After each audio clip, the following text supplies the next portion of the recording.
sem maiores delongas, doutora Estela, a senhora, como mulher, tem prioridade. Obrigado a todos mais uma vez. Bom dia, obrigada pela participação de todos vocês aqui com a gente. Queria agradecer ao Paulo pelo convite, a Gisele, que dá todo o suporte, e pedir desculpas, porque eu já fui convidada várias vezes para vir no FreeMind, nunca consegui pela agenda, mas hoje estou aqui. E é um prazer estar junto com colegas queridos, como o Paulo, né, com o Dr. Guilherme, com o Roberto. Então, a gente vai estar conversando hoje, deixa eu ficar aqui nesse cantinho, o laser... Para baixo, tá, ok.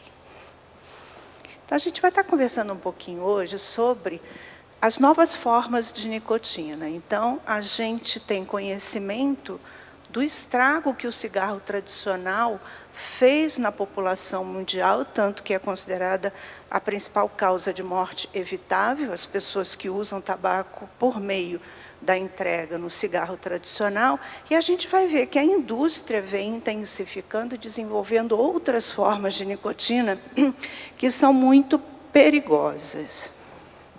Então, assim, não tem conflito de interesse nenhum, nem com a indústria farmacêutica, e muito menos, e obviamente com a indústria do tabaco.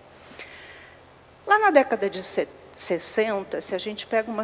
Hoje já é um pouco mais difícil isso, né? Mas quando eu comecei a trabalhar com dependência de nicotina, às vezes eu pegava um senhorzinho, 70 anos de idade, ele falava, e aqueles cigarros que eu fumava lá no início, na minha adolescência, era uma droga, que a gente fumava o cigarro inteiro, fumava 10 cigarros e não tinha prazer.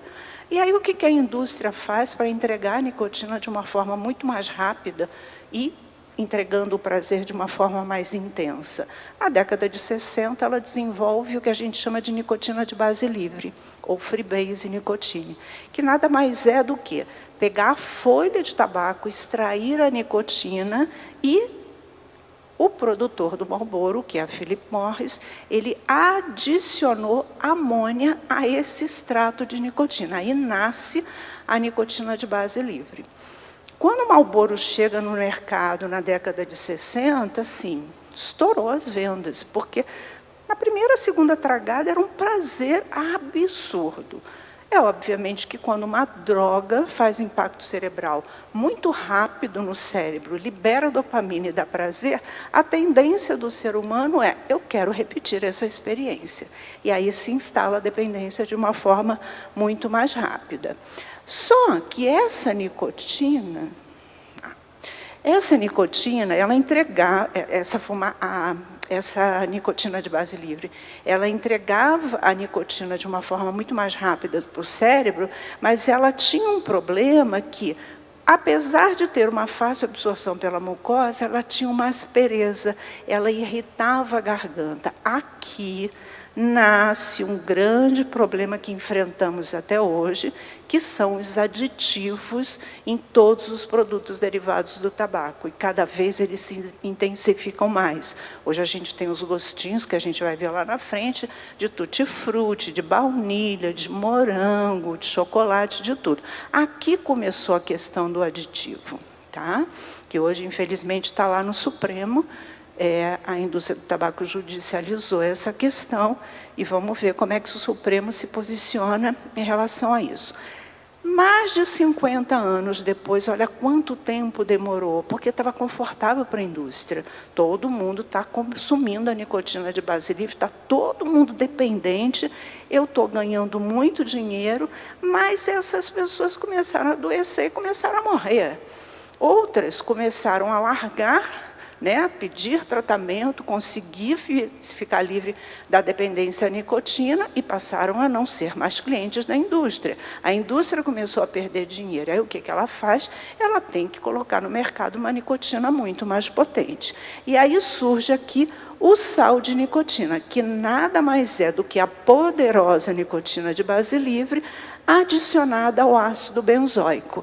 Aqui nasce o sal de nicotina, que está presente nos cigarros eletrônicos de última geração, de quarta geração para cá. Terceira geração, segunda e primeira, não tínhamos ainda o sal de nicotina, e eles quase não são vendidos no mercado, porque eles não dão muito prazer.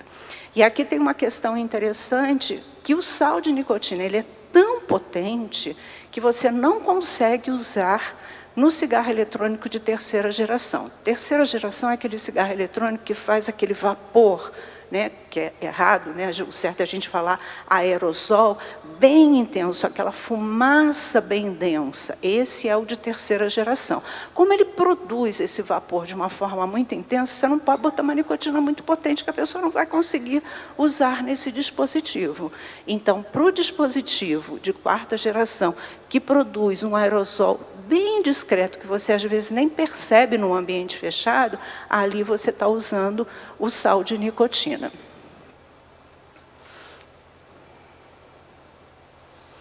E qual é a questão do sal de nicotina? Ele irrita menos a garganta, ele tem uma absorção muito mais fácil pelo pulmão, e ele chega, como eu já falei, lá em 2015, numa marca que realmente foi um grande sucesso nos Estados Unidos, que é a Juul. 2 anos depois, surge uma nicotina mais poderosa ainda. Perdão, eu já antecipei aqui na minha cabeça. Os cigarros eletrônicos de primeira geração, eles tinham no máximo 2 miligramas por ml de nicotina. Para vocês terem uma ideia, o nosso cigarro tradicional regulado no Brasil não pode ter 1 miligrama de nicotina por cada cigarro. Então, aqui a gente já tinha uma concentração alta de nicotina, com 2 miligramas, mas o Juul, perdão, estou me enrolando aqui. Mas o Juul, ele chega no mercado com 59 miligramas por ml e o Juul de mentol com até 75 miligramas de nicotina. Por isso que o Juul, ele realmente fez um grande sucesso, principalmente entre os adolescentes, porque ele entregava a nicotina de uma forma muito rápida e dava prazer imediato. Só que a gente já sabe que hoje, apesar dessa nicotina ser uma nicotina potente, a gente já tem cigarro eletrônico que não tem só o ácido benzoico, que tem 5 ácidos ali dentro para fazer uma associação com a nicotina de base livre. Aí a gente para perguntar, mas peraí, só um ácido, que era o benzoico, já não estava bom? O Juul já não vendeu muito, já não tornou muitos adolescentes dependentes. Por que precisa colocar mais 4 ácidos? Para potencializar o impacto cerebral, para instalar a dependência de nicotina mais rápido, para irritar menos a garganta, para ser mais facilmente absorvido pelos pulmões e fazer impacto cerebral. O mentol, que é um dos aditivos muito usados, ele tem, na realidade, ele não é só um aroma, um aditivo que é colocado para você irritar menos a garganta. Na realidade, ele faz uma ação aqui nos neurônios que a gente tem no cérebro, que são neurônios que são responsáveis.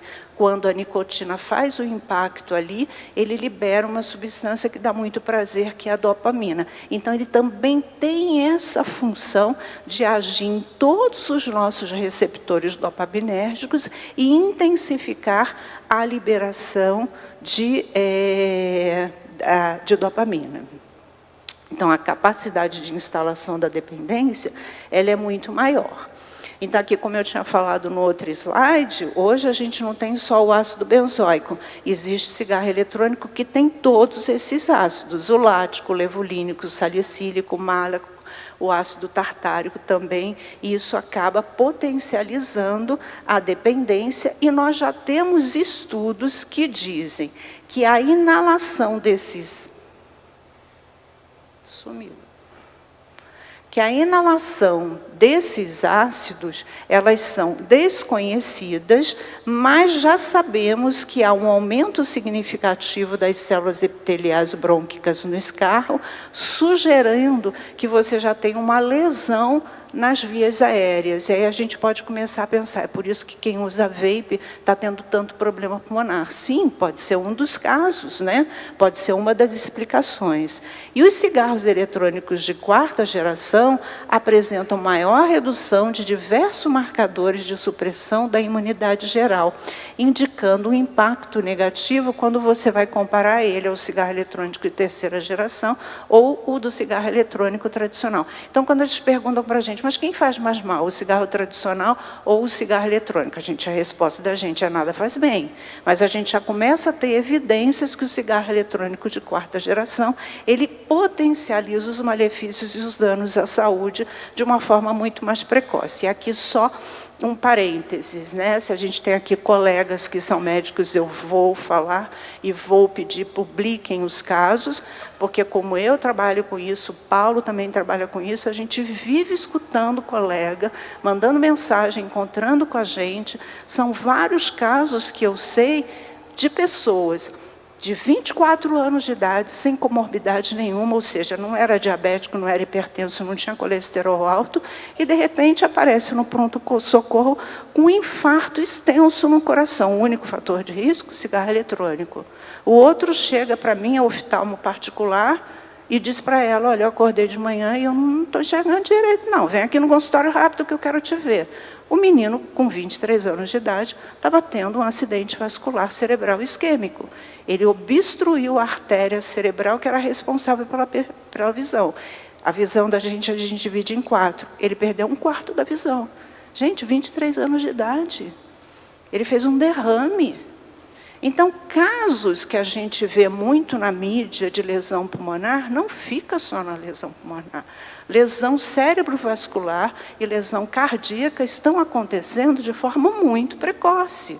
DPOC, que é uma coisa que a gente vê em fumante que já fumou por 40 anos de idade, a gente está vendo DPOC em quem usa cigarro eletrônico por 5 anos. Isso é bom para a saúde pública?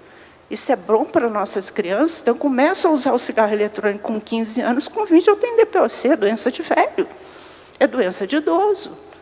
Isso, de forma alguma, pode ser bom para a saúde pública. 2014 surge no mercado mais uma nova nicotina. Então, a gente ficou quase 50 anos, meio século, sem ter uma nova forma de nicotina, e agora, a cada 2 anos, há uma forma de nicotina cada vez mais poderosa do que a que existia anteriormente.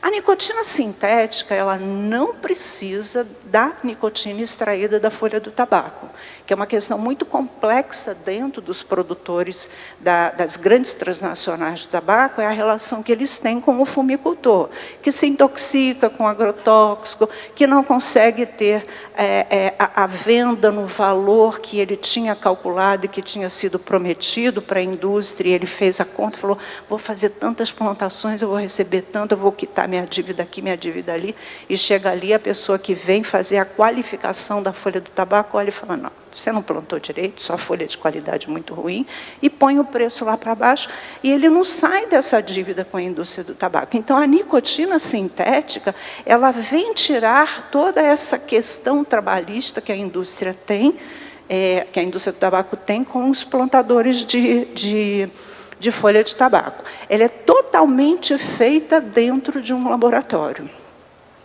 Quando a gente pega a nicotina que é extraída da folha do tabaco, a gente só tem uma parte dela, que é a S-nicotina. Só tem S-nicotina. Aqui é feita no laboratório de forma sintética, que não precisa da folha do tabaco, tem a S-nicotina, que a gente já sabe que é a causadora da instalação da dependência à nicotina, e tem uma outra forma racêmica, que é a R-nicotina. O que é a R-nicotina? Não sabemos. Qual o dano que ela vai fazer ao cérebro e ao organismo de quem usa? Não sabemos. A associação da R com a S-nicotina, que dano vai causar? Não sabemos. Então, a Anvisa, eu sempre tiro o chapéu da Anvisa, porque quem faz a regulação no Brasil faz uma regulação fechadinha para não deixar brecha para a indústria do tabaco. A nossa regulação coloca qualquer produto derivado ou não do tabaco que tem a nicotina. Pronto, pegamos a nicotina sintética. Nicotina sintética, pela nossa legislação, ela é proibida de ser comercializada. Diferente do FDA, que eu vou mostrar para vocês. Tá?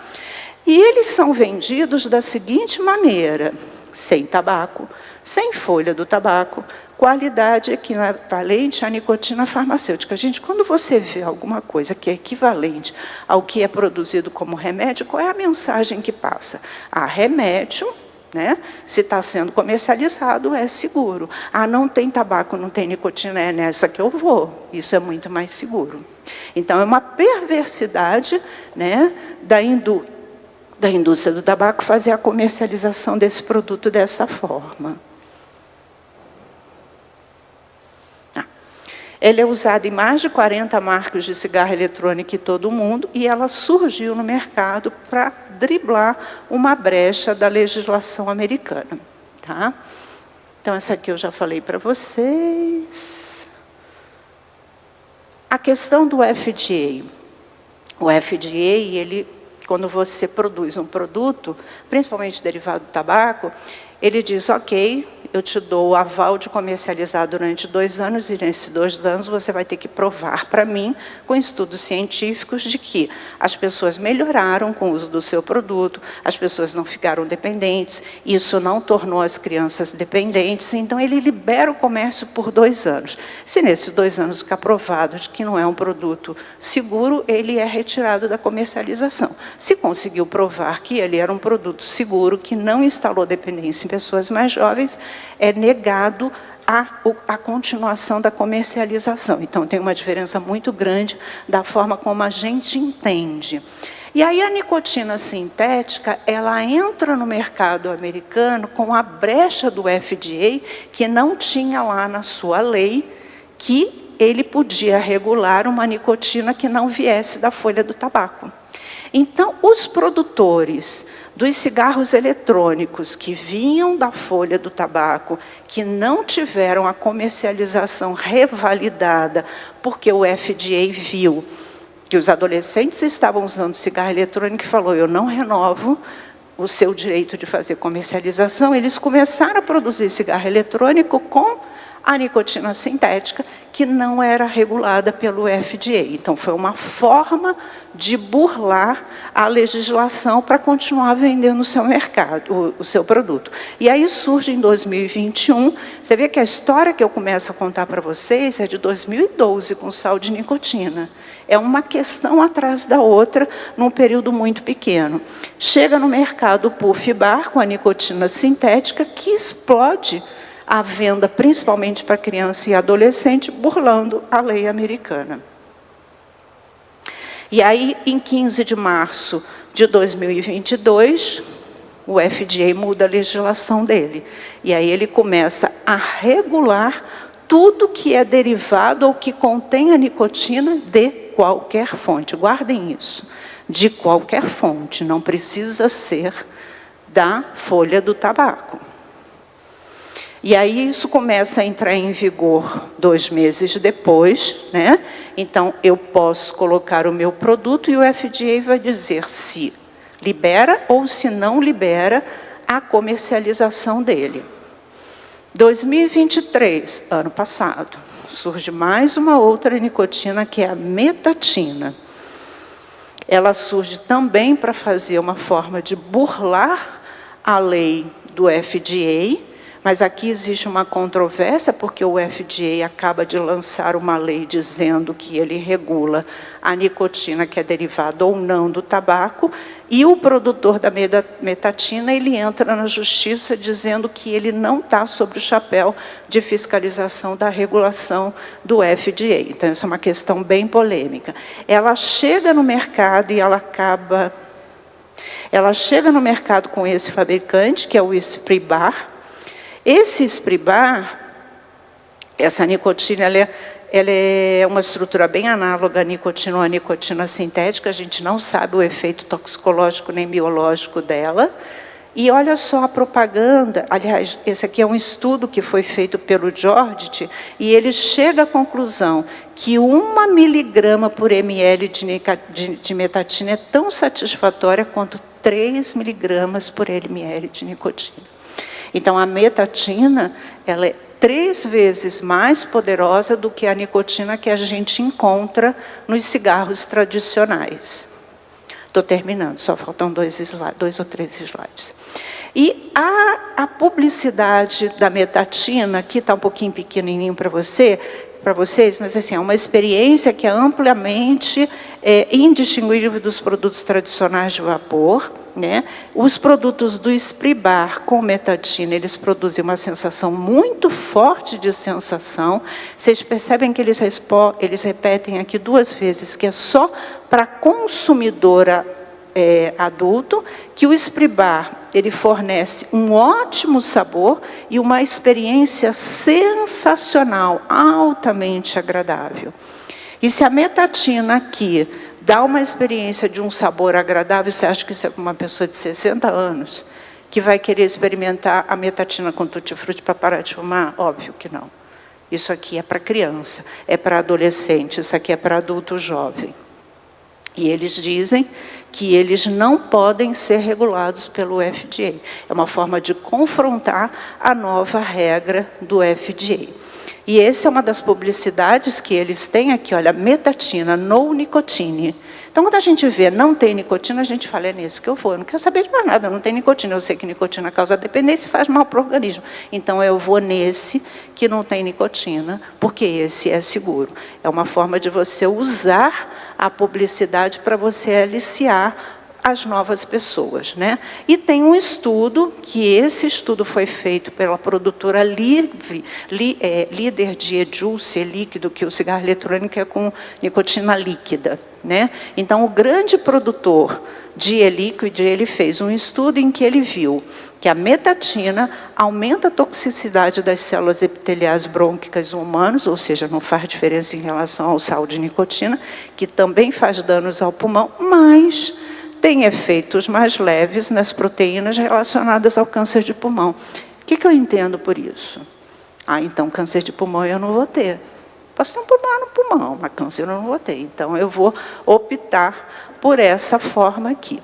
Finalizando, se hoje o Brasil aumentasse a quantidade, né, o valor do imposto que a gente pode tributar os produtos derivados do tabaco, né? Em 10 anos a gente conseguiria reduzir 145 mil mortes. Essas mortes por doenças tabaco relacionadas custam hoje aos cofres públicos 153 bilhões de reais.